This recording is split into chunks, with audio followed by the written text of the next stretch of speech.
Oi! Yes!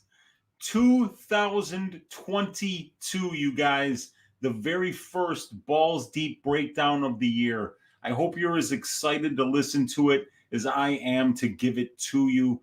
You guys, it's been way too long since I've done anything on my channel.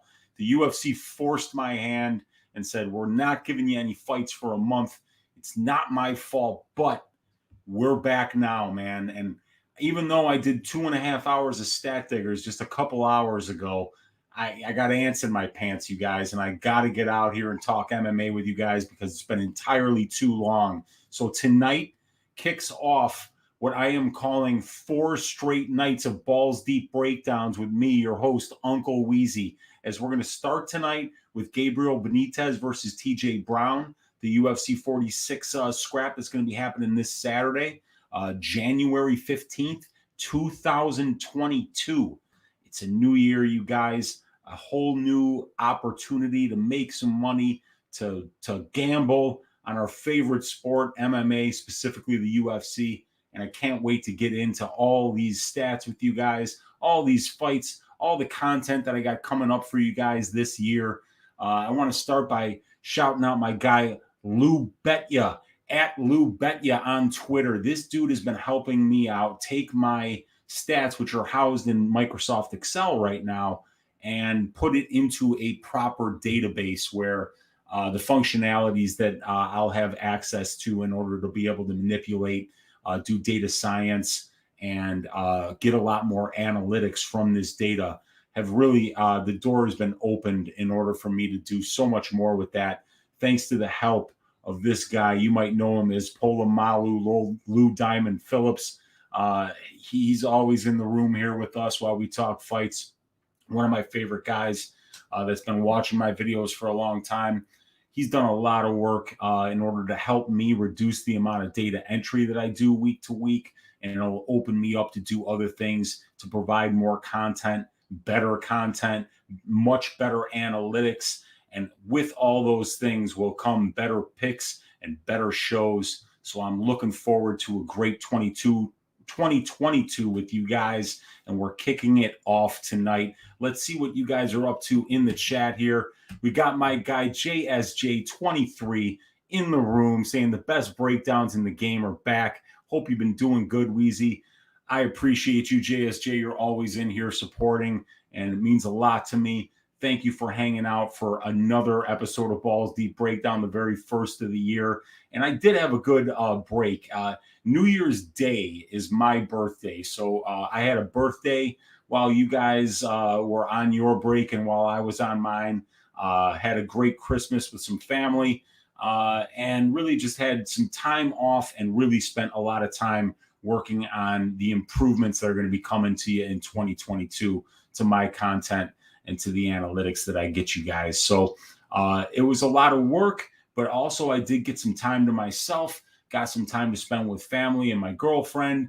And yeah, really had a really great break. So it's great to be back though, you guys, because I was just it's too long, you know, a month is too long without hanging out with you guys and talking fights. So I'm really glad to get back into it now. But yeah, it was a nice break. And, you know, sometimes you need some time away from the content because I do so much content every single week in order to upgrade a lot of the things that you guys don't see, the behind the scenes stuff. So that was the first opportunity that I've had to do that in a while, and got a lot done. So great break for me, but ready to get back at it. Just like my guy DFS by the numbers is, as we got back at it earlier today on Stat Diggers. If you haven't seen that, the link to that is in the description. As always, the link to the stats that you'll see on this show, you can download them for free in the description of this video. Go along with us while we do our Balls Deep breakdowns. Go along with us while we do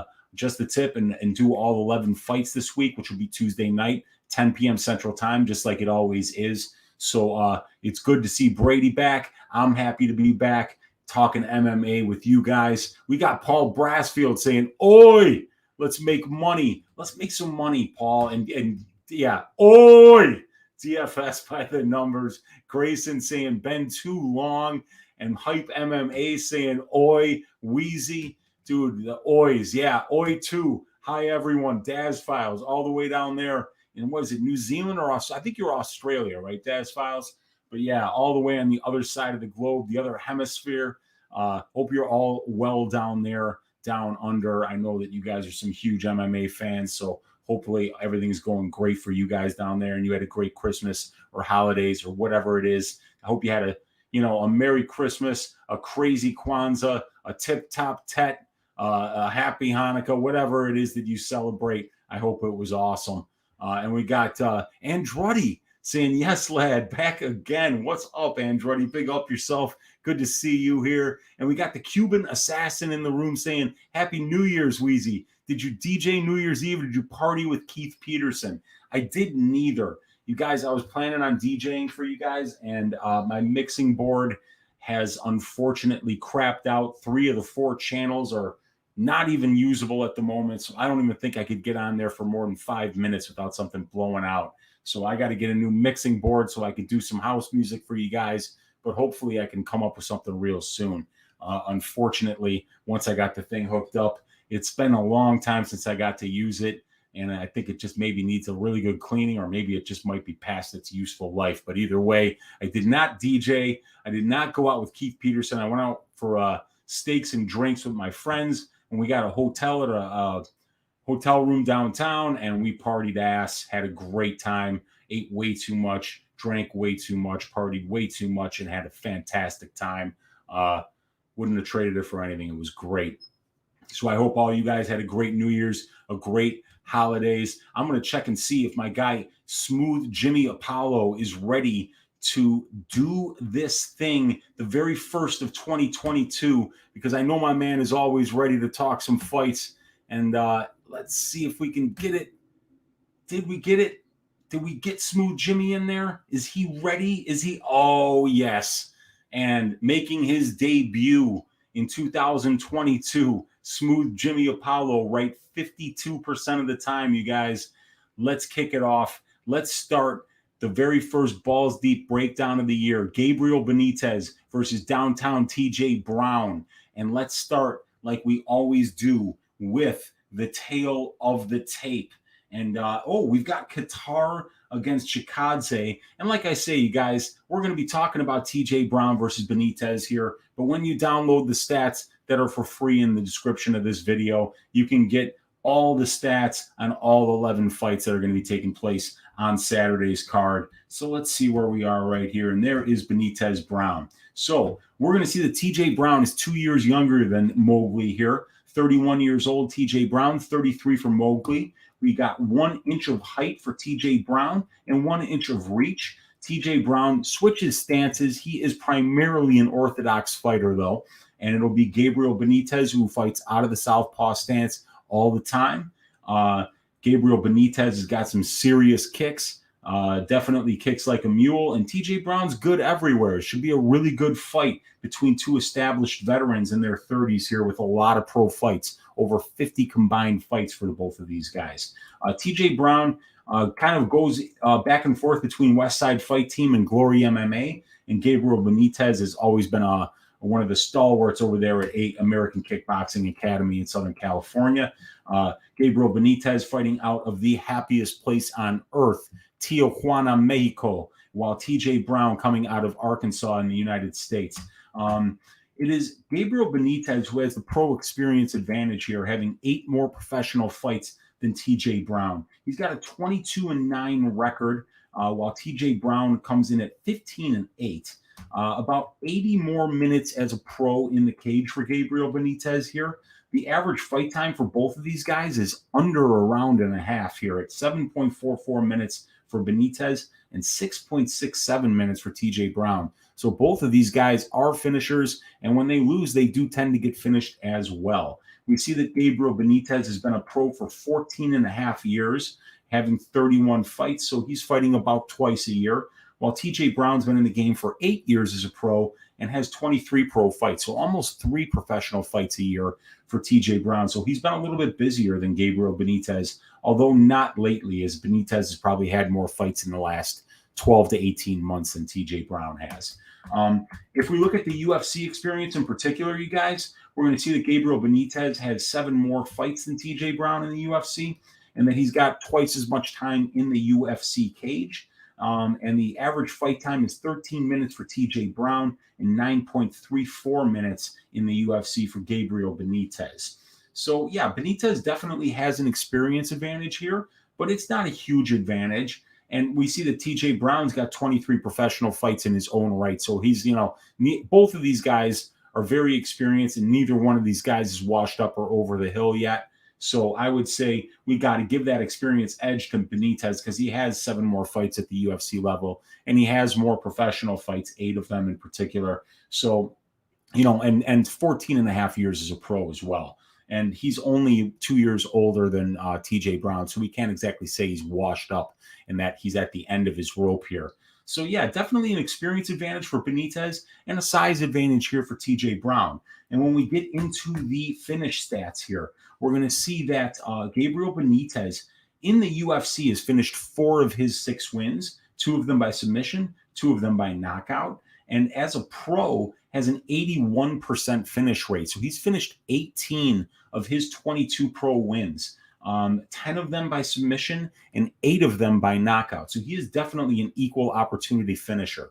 And what's funny about Benitez, when you look at those stats, the 45% sub rate's a little bit surprising because when you look at Gabriel Benitez, his grappling statistics in particular in the UFC, he's got 11 UFC fights, but he's only attempted 2 takedowns. So for a guy like that to have as many submission finishes as he does is a testament to his style working for him. He likes to be a kickboxer. He prefers to keep the fight standing, but he has a jiu-jitsu game that's really well suited for him getting up when he does get taken down and attacking with submissions off his back, in particular front chokes, to try to use as a way to defend takedown attempts against him and finish fights that way. So Gabriel Benitez is a pretty smart fighter who uses his jiu-jitsu in order to kind of keep the fight standing where he's the most comfortable. And in that respect, he's got a pretty decent amount of fight IQ, I would say, because he does use his jiu-jitsu and his wrestling in reverse to try to keep the fight standing. He's successful when he keeps the fight standing.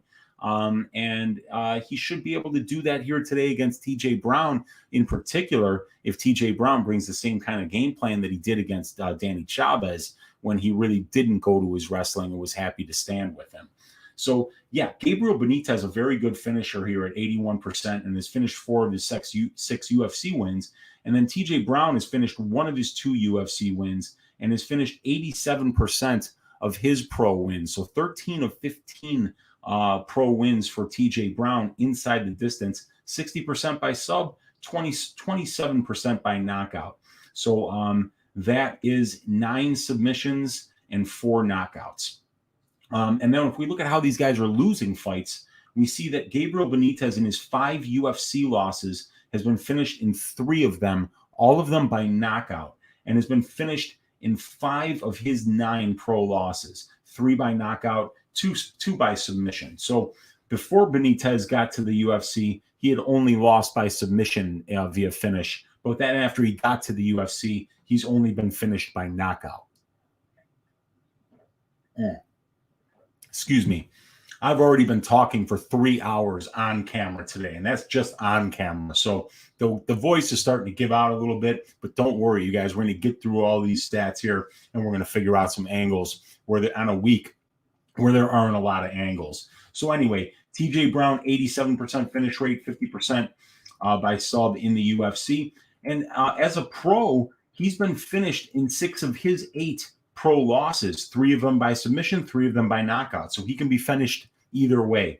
So one of the things that I like to look at when I'm looking at fight doesn't go to decision bets is the combined losses. And we've got a great sample size here of 17 of them. And 6 and 5. So 11 of 17 have been finished inside the distance. So that is a pretty good percentage here, which is 11 of 17 is something that I just can't do in my head. So that is about 65%, you guys. So almost 2/3. So if we were to handicap a fight doesn't go to decision strictly based on those combined losses, you'd be looking at something you'd probably have to pay minus 200 for. So that's an interesting bet here, simply because not only are both of these guys finishing at over a 75% rate, and in their combined 8 UFC wins, 5 of them have been finished inside the distance. So that's, that's 5/8. That's really good. 62.5%, and about 66% of their combined losses as pros have also been finished inside the distance. So, like I say, up to minus 200, you could see value there. But overall, when I was looking at my statistics, some of the analytics that I've been building in the time off, one of the things that I've noticed is since 2013 in the featherweight division in the UFC, only 43% of featherweight fights finish inside the distance. So whenever you're, paying juice for a fight doesn't go to decision, in the featherweight division and in the flyweight division, which are both around 44% finish rates, you really need to make sure that not only are both combatants in the fight good finishers on offense, but that they're also not particularly durable and can be finished inside the distance as well.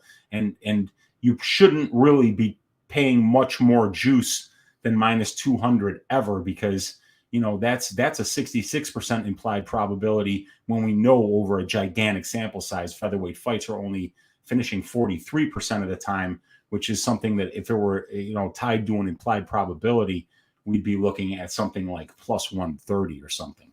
So we have to keep that in mind. But that's where we're at on the finish stats. They're both great finishers. They're both diverse finishers, and they both get finished in diverse ways as well, as Brown has been finished 3 times by sub, 3 times by knockout, and Benitez has been finished twice by sub and 3 times by knockout. So diverse finishers in both winning and losing efforts for these guys. So that's some interesting stuff here.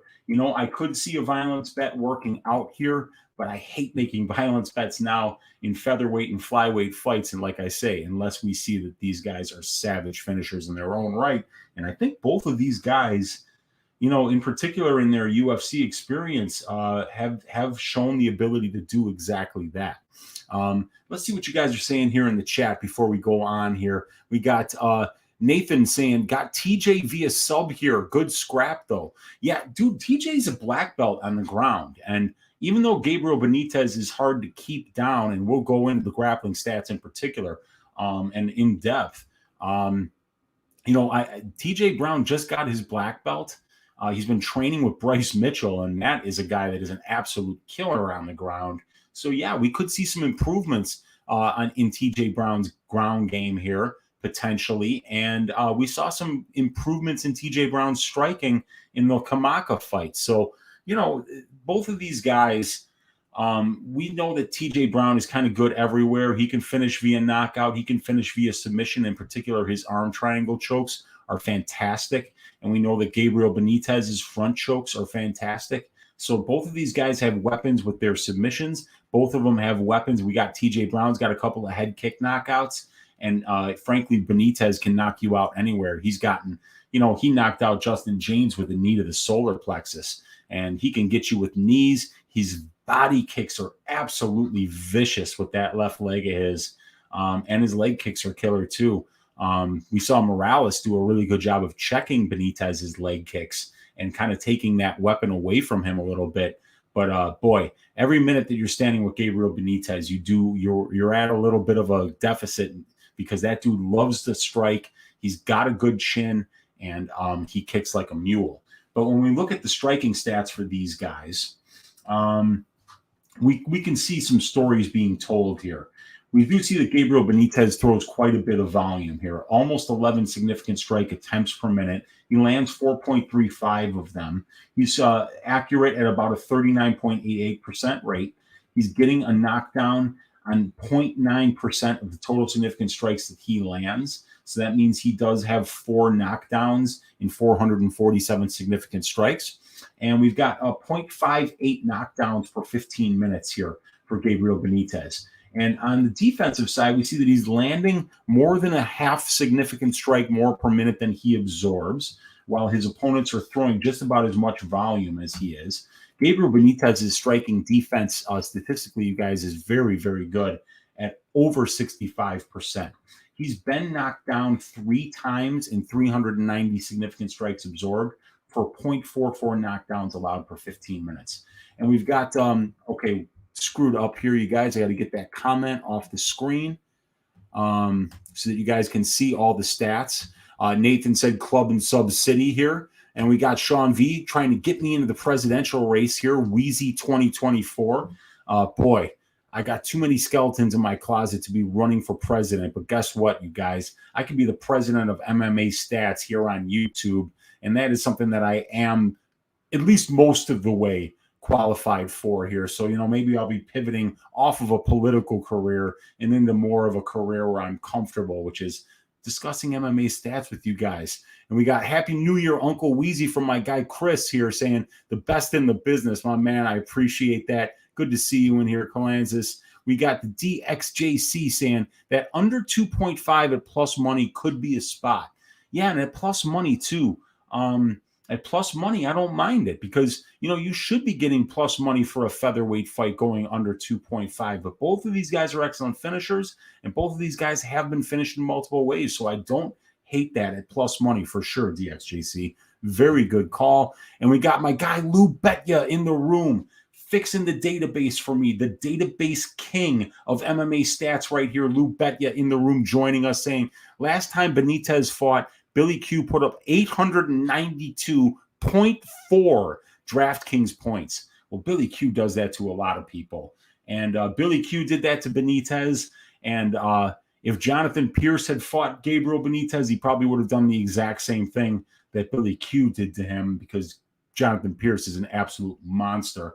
But, yeah, Billy Q puts up points. He puts an absolute terrifying pace on people. And even though TJ Brown is very good and he's got excellent conditioning, he doesn't have that kind of a pace, plain and simple. He can mix in his wrestling. He's got very good conditioning, but nobody puts on a pace like Billy Q and JSP. So those are the pace kings of the featherweight division right now. But TJ Brown does certainly outvolume his opponents, as we can see here in the striking stats. And Lou Bet is saying Chancellor. He's calling me the Chancellor of MMA stats, which definitely sounds a lot classier. But TJ is landing over one more significant strike per minute than he absorbed. It's very good. His striking accuracy is right there on par with Benitez's. He has not landed any knockdowns in his UFC fights thus far. But, decent defense, even though his striking defense at 51% is not good. What I like is the ratio, 3.87 landed, 2.75 absorbed. And that's because he's done a good job of controlling his opponents and shooting for a lot of takedowns. But the problem is that when TJ Brown is on the feet, you guys, what you will notice is that he does absorb a lot of big shots. Gabriel Benitez, in a huge sample size of fights, over 10 of them in the UFC, 11 to be exact, he's showing almost a 2/3 striking defense here, while Brown is showing 51%, and Brown has been knocked down twice in 4 UFC fights. So if I have to predict which one of these guys is more likely to land the big strike that ends the fight, I would have to say Gabriel Benitez. TJ Brown is a really good, well-rounded mixed martial artist. And so is Gabriel Benitez. It's just that Gabriel Benitez is not the kind of guy who's going to offensively wrestle. He can use his wrestling in reverse, like I say, to try to stop takedowns. He doesn't have great takedown defense, but he's got a great get-up game, and he attacks with submissions when you are shooting for the takedowns. And, he's got a good enough gas tank to fight a high-paced fight without being broken late in the fight. Even our Enrique Barzola couldn't break him late in the fight, and that guy puts on a really good wrestling-heavy pace, more so than TJ Brown. So, I'm going to give Gabriel Benitez the striking advantage here. He definitely has the power advantage. He's definitely less hittable than TJ Brown. And he just seems a lot more comfortable on the feet and to be the guy that has the more dangerous weapons there. As we mentioned, you hear it ad nauseum that, the coach over at AKA Javier Mendez says that he's the hardest kicker he ever held pads for was Gabriel Benitez, more so than Luke Rockhold. So, yeah, you got to give Benitez the advantage here on the feet. But we got to get into the grappling here. And this is the first thing that I wanted to highlight for you guys. And that is 2 takedown attempts in 11 fights for Gabriel Benitez. So one thing that we can count on from this guy is that he's not going to go for takedowns. He is going to keep the fight on the feet. And when it gets to the ground, he's going to have urgency to get back up. So only 2 takedown attempts. He got one of them. He's averaging 0.15 takedowns for 15 minutes, but over 1 submission attempt for 15 minutes. So just because he's not shooting for takedowns, it doesn't mean that he's not using submission attempts as takedown defense and as a way to reverse position or to be offensive when he's on his back. So, yeah, Gabriel Benitez uses that jiu-jitsu in a defensive way to try to get back up, to try to keep the fight on the feet. And we see that Gabriel Benitez has only attempted 2 takedowns, but in those 11 fights, he's had 48 takedowns attempted against him. And this is just a testament to the fact that most people probably think I'm better on the ground than Gabriel, so I'm going to try to get it there, because Gabriel's clearly more comfortable on the feet. So I think this is a function of something that you would do if you had a smart game plan. And if TJ Brown has a smart game plan in this fight, he's probably going to continue this trend of shooting more than 4 takedowns per fight against Gabriel Benitez, like Gabriel Benitez's prior 11 opponents have. And if you look at this number right here, 56.25% takedown defense, you see why these guys are shooting a lot of takedowns, because they're being successful on more than half of them. And that's very important, because if you're going to offensively wrestle, it's exhausting. And there's nothing more exhausting than shooting 10 takedowns and getting none of them, because you don't get to rest it all on top. So, yeah, Gabriel Benitez does get taken down a lot. But let's look at the stats a little more in particular here, because we got to see that Gabriel Benitez has 102 minutes of cage time here in the UFC. And he's had 48 takedowns attempted. So, like, basically every 2 minutes that Gabriel Benitez is in the cage, he's getting a takedown shot on him. So that's how anxious Benitez's opponents are to not strike with him. And he is averaging 3.07 takedowns allowed per 15 minutes here. But he's only still giving up 26% control time. So let's do the math on that. That would be about 26 to 27 minutes of control time that he's allowed on 21 takedowns. So just over a minute per takedown, but less than a half minute per takedown attempt against.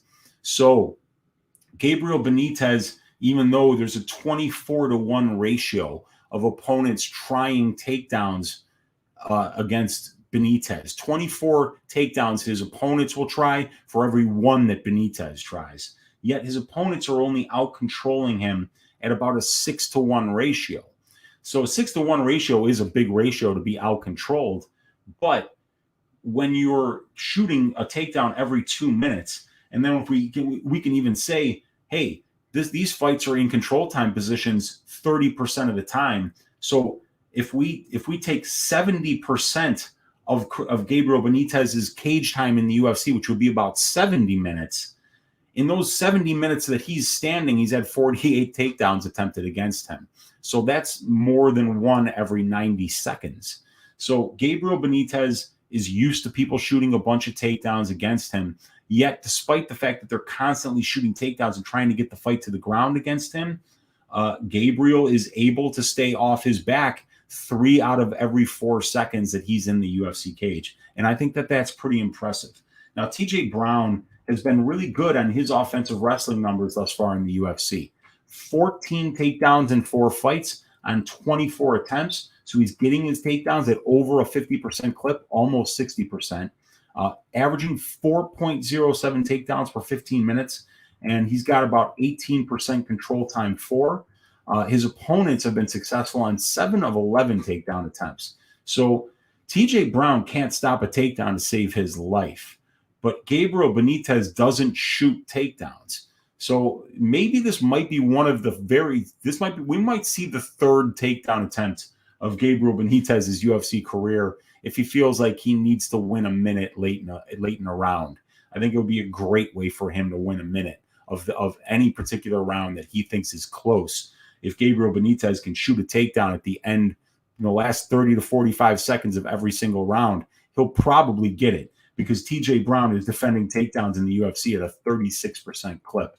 And if we look at the guys that he's fought, Kai Kamaka, Danny Chavez, Jordan Griffin, Dylan Lockhart, these aren't guys that you think of as these ridiculously powerful wrestlers that just spam takedown attempts. But yet he has only successfully defended 4 of the 11 takedowns that have been shot against him.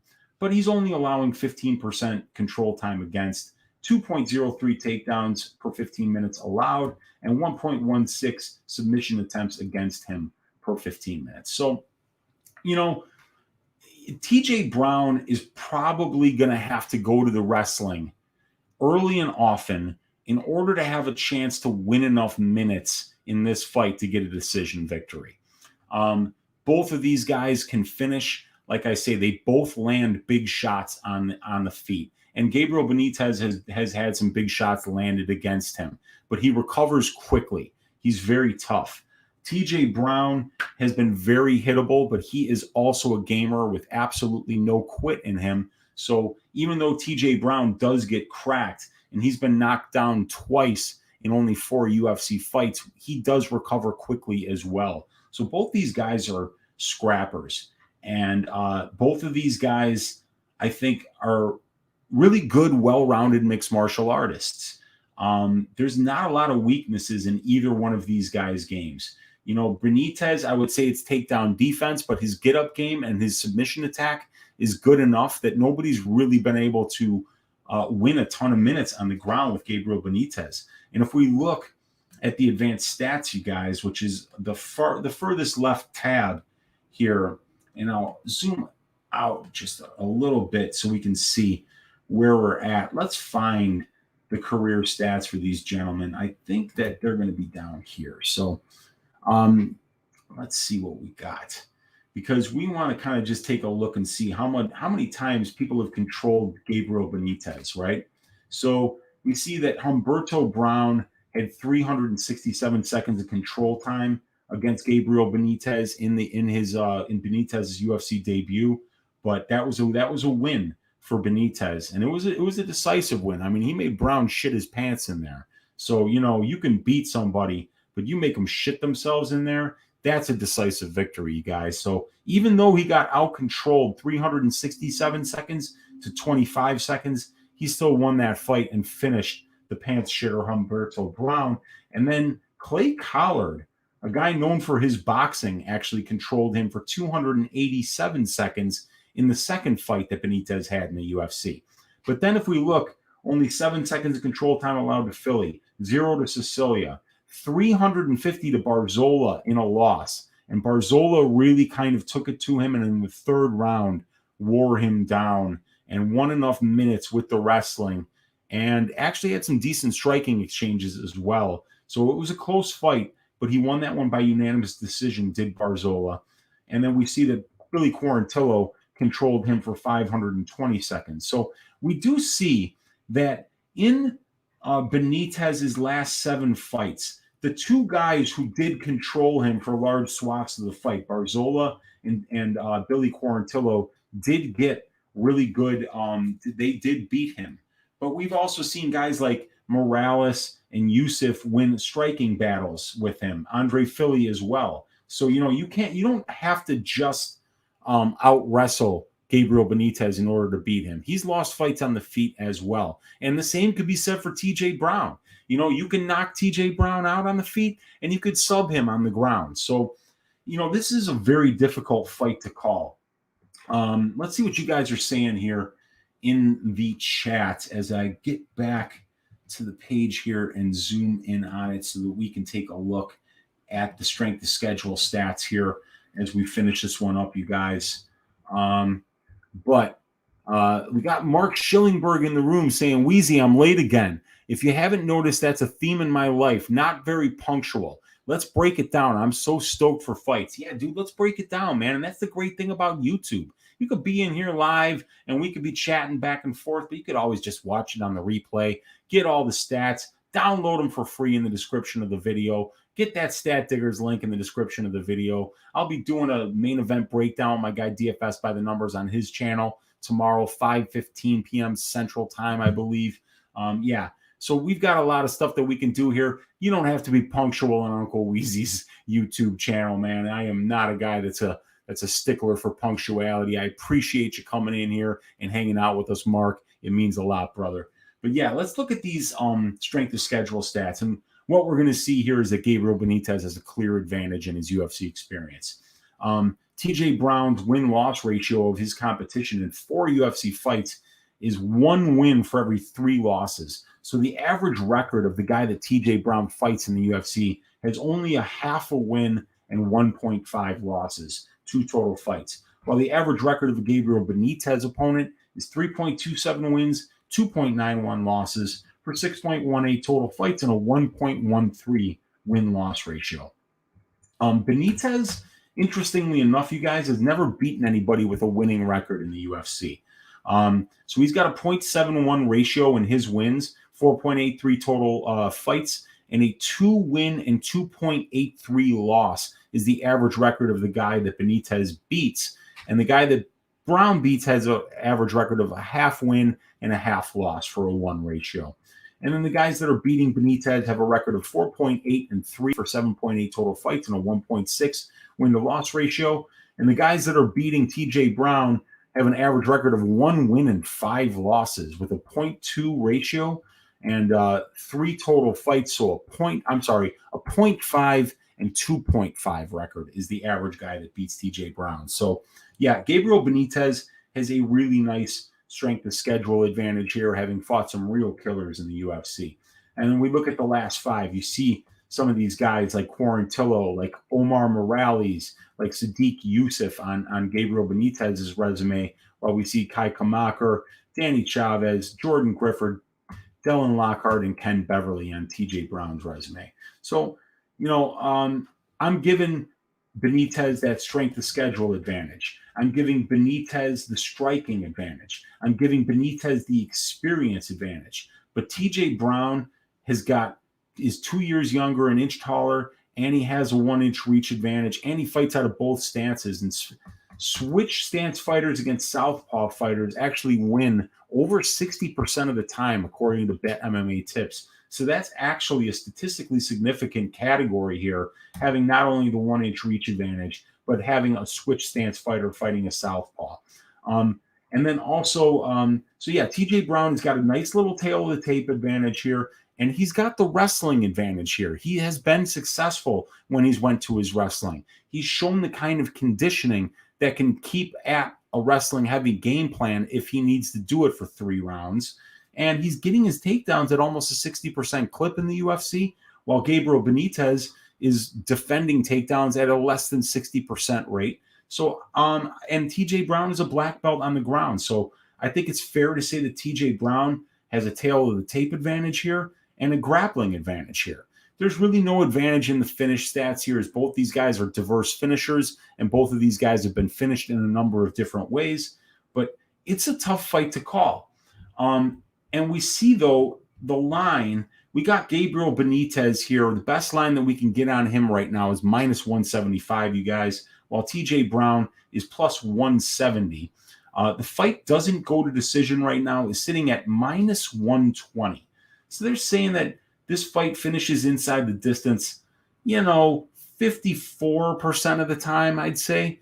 And that's not much of an edge, because we're giving up 10% over the finish rate in the division as a whole there.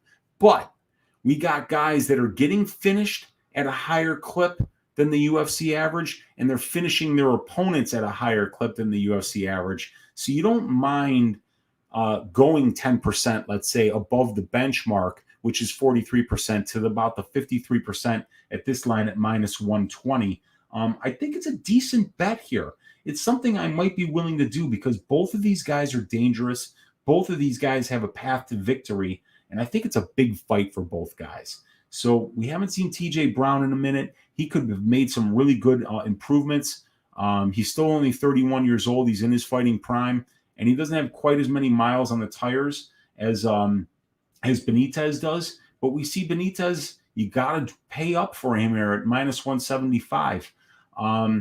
I like that fight doesn't go to decision, and I think there could be some value here at TJ Brown plus 160. He might be able to win enough minutes on the ground in order to make this really grimy, and I don't think he's at that big of a striking disadvantage here to Benitez. It's an interesting fight. We see that Benitez inside the distance here is plus 170. That's, they're saying that that's about a 40% implied probability.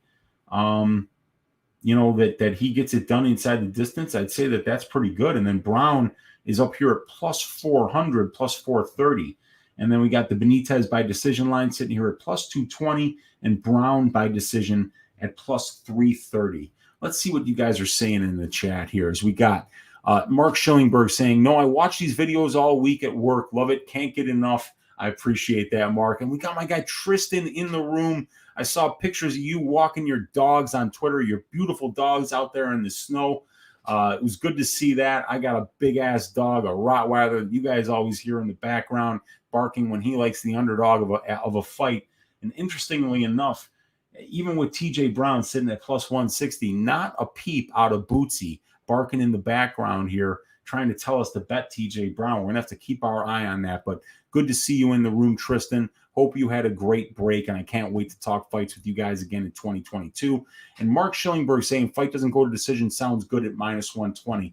I would tend to agree with you there. Like I say, we got to be aware of that 43% benchmark of featherweight fights finishing, but we also got to be aware that both of these guys are excellent finishers in their own right. So we would expect to have to pay more than that benchmark for this fight. And minus 120 does not seem unreasonable to me. And then we got Mark saying, Rots are such beautiful dogs. Yeah, we always say that Bootsy's the most handsome dog on the entire block. And I do mean that. He is a good-looking dog for sure.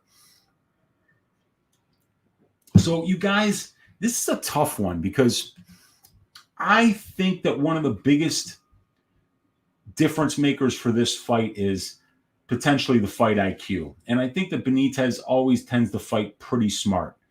He knows where his strengths are. He knows how to keep fights in his win condition where he's the most comfortable, which is standing. And he kind of has crafted his jiu-jitsu attack in order to fit that goal of using it to get up from takedowns and from using it to defend takedowns. And TJ Brown in that Chavez fight really had a very questionable game plan. He was losing on the feet. He was getting his calf absolutely destroyed.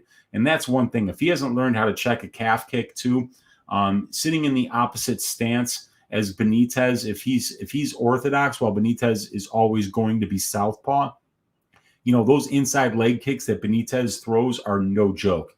And if he's not checking those kicks like Omar Morales did successfully, he's probably not going to have much of a chance to win minutes on the feet here. So, I think the pick is Gabriel Benitez, you guys.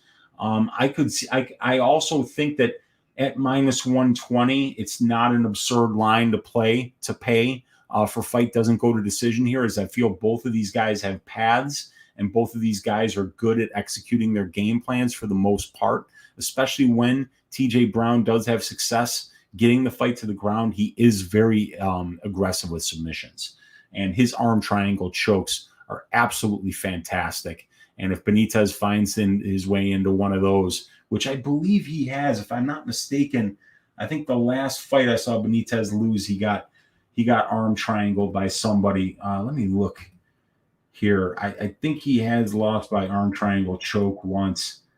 No, I'm wrong about that, you guys. I missed that one. But yeah, he's probably been in one though before. I think Quarantillo might have had him in one and was really close to it. But yeah, so TJ Brown can finish on the ground. I think Benitez can finish with a front choke as well because he's so good at using those to defend takedown attempts. And both of these guys hit very hard. When you watch the regional scene footage of TJ Brown, you see a couple of spectacular head kick knockouts. And Gabriel Benitez can absolutely do that as well. But I just think it's more likely that we see this fight take place enough on the feet, and Gabriel Benitez's get-up game is good enough for him to win enough minutes of this fight and potentially crack that chin of TJ Brown, because his striking defense is not exactly where I want it to be. I'm going to pick Gabriel Benitez to win this one by second round knockout, you guys. But yikes, I am not running to the window to bet Gabriel Benitez inside the distance here at that. I kind of feel like at minus 180, that's a lot to pay. But then, Benitez inside the distance only getting plus 170.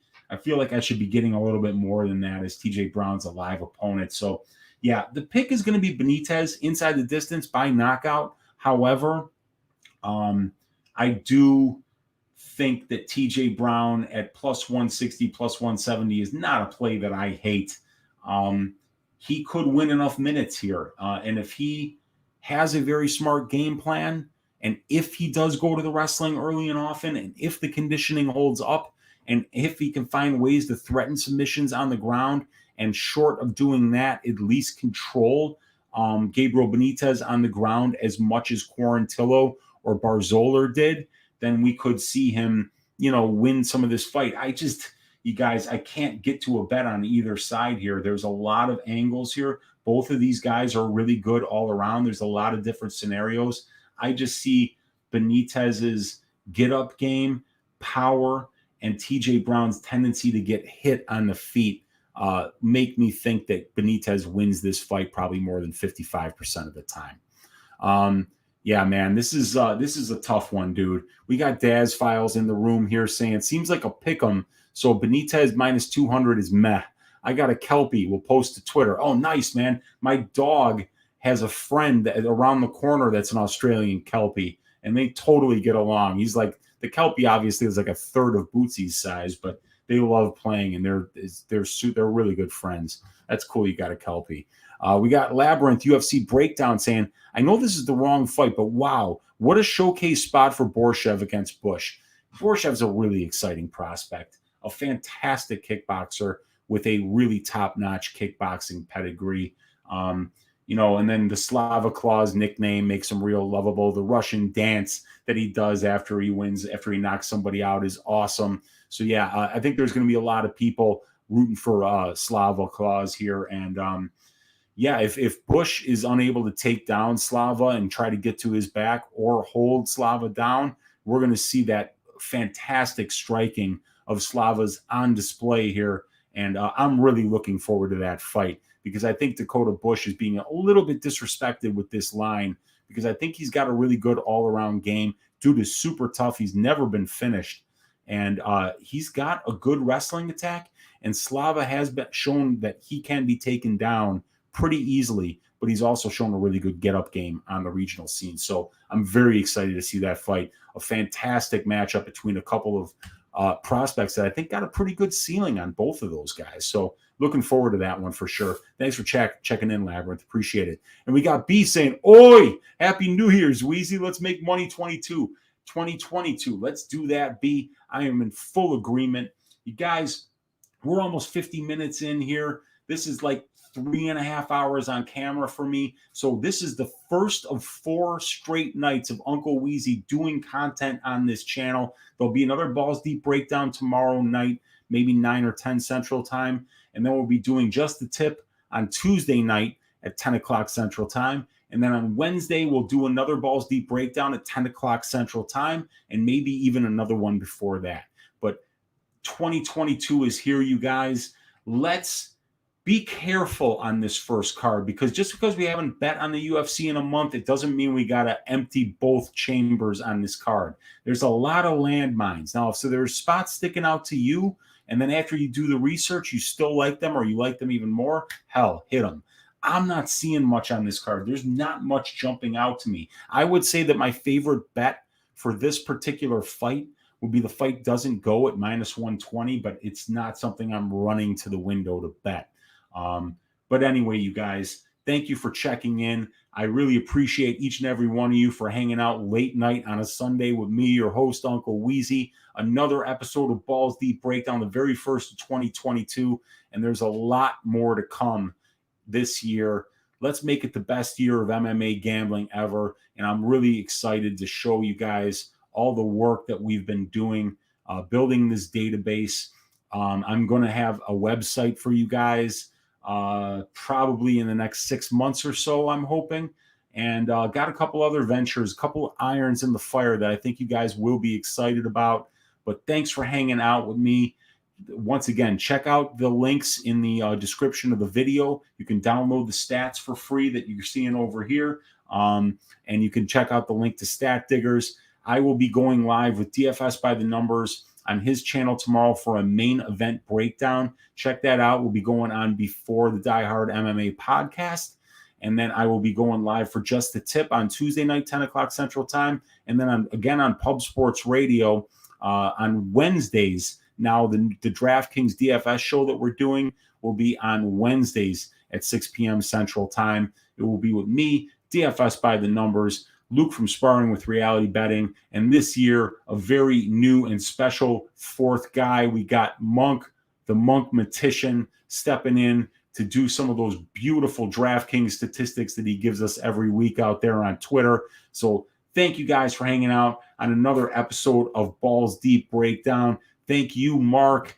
Thank you, B. Thank you, Daz Files. Thank you, Tristan.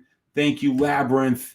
Yeah, thank you, Lou Betya in particular, DXJC, all the guys who are out there supporting me, my content. You guys, we got 31 more subscribers to go before I hit 1,000 subscribers. I'd like to thank each and every one of you that have liked my videos, that have subscribed to my channel, that watch Stat Diggers, that watch Pub Sports Radio. Thank you guys for making 2021 one of the best years of my life, sharing MMA and statistics with you guys, and I can't wait to do it again with you guys in 2022. Let's stack cash tickets like flapjacks on UFC Vegas 46 and for the rest of 22, and I will see you guys tomorrow night, both on DFS by the Numbers channel and right back here on Uncle Weezy's channel for a 10 p.m. Balls Deep Breakdown. God bless you guys. Good night.